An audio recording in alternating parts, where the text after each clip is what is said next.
তোমাকে আর মাদ্রাসা থেকে মারবে না, কেমন? জুতা কিনিও, হ্যাঁ। আসসালামু আলাইকুম দেশীয় প্রবাসী ভাই বোনেরা। এই পরিবারটা থেকে দেখে আসলে চিনবেন।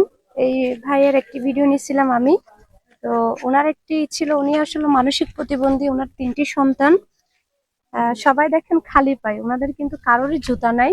তো এই ভিডিওটা আমি ছাড়ার পর একজন প্রবাসী মুর্শেদ আলম ভাই, সে আমাকে ভাইয়ের জন্য ১,৫০০ টাকা দেয়। তো আজকে আমি সেই টাকাটা ওনাকে বুঝাই দিব, তার পাশাপাশি আমাদের তরফ থেকেও কিছু দিব। কেমন আছেন ভাইয়া আপনি? ভালো আছেন? অনেক ভালো আছেন না? হ্যাঁ, দুপুরে ভাত খাইয়েন না? খাইয়েন। আজ হামে নজান,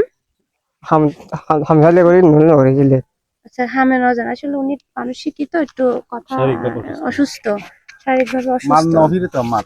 আচ্ছা মাত ফিরে না, ভাত খাইয়েন না দুপুরে? ওদিন টিয়া দিলাম, সলতল কিনিলেন না? কিনিলেন না? তো কথাটা হলো, আগে আমি ওনাকে টাকাটা একটু বুঝাই দিই। আমাদের এখানে একজন ভাই আছেন, এই এলাকারই একজন ভাই। আপনার নাম হলো কি? জসিম ভাই না? তো জসিম ভাই, ওই এখানে কিছু টাকা আছে, হ্যাঁ, এই বাচ্চাদেরকে জুতা কিনে দিবেন। আর বাকি যে টাকাটা, ওইটা দিয়ে আপনি ঘরের বাজার করবেন, হ্যাঁ। আশা করি আপনার হয়ে যাবে। আর আমরা আচ্ছা, এমনি মোবাইল নম্বর আপনার ওই এই সমস্যাটা কি? আচ্ছা হ্যাঁ, আচ্ছা তাই ওনারা স্বামী স্ত্রী দুইজনেই মানসিক প্রতিবন্ধী না? স্বামী স্ত্রী দুইজনেই, দুজন। এই বাচ্চাগুলা তো এমনি ঠিক আছে, বাচ্চাগুলা ঠিক আছে। এমনি উনি কাজ করে কি মূলত?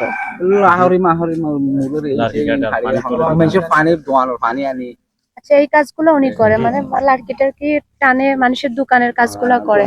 এগুলো মানে দৈনিক কত পায় উনি?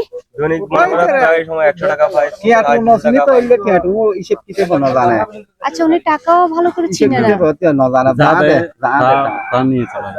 ওদের জন্য জুতা কিনবেন, আমি কিনে নিয়ে আসিনি, কারণ আমার ওদের সাইজটা ঠিক মনে নাই, হ্যাঁ, এই জন্য আমি কিনে নিই নাই। আপনি কিন্তু কিনে নিবেন, হ্যাঁ। আর এইখানে টাকা আছে অনেকগুলো, আপনি আবার মানুষকে দিয়ে আসিয়েন না, হ্যাঁ।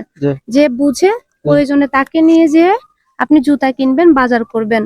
আর আমি আবার সামনে আপনার জন্য কাপড় চোপড় নিয়ে আসবো আপনাদের জন্য, হ্যাঁ। দোয়া করবেন প্রবাসীদের মা বাবাদের জন্য। তোমাকে আর মাদ্রাসা থেকে মারবে না, কেমন? জুতা কিনিও, হ্যাঁ। তুমি খুশি হইছো?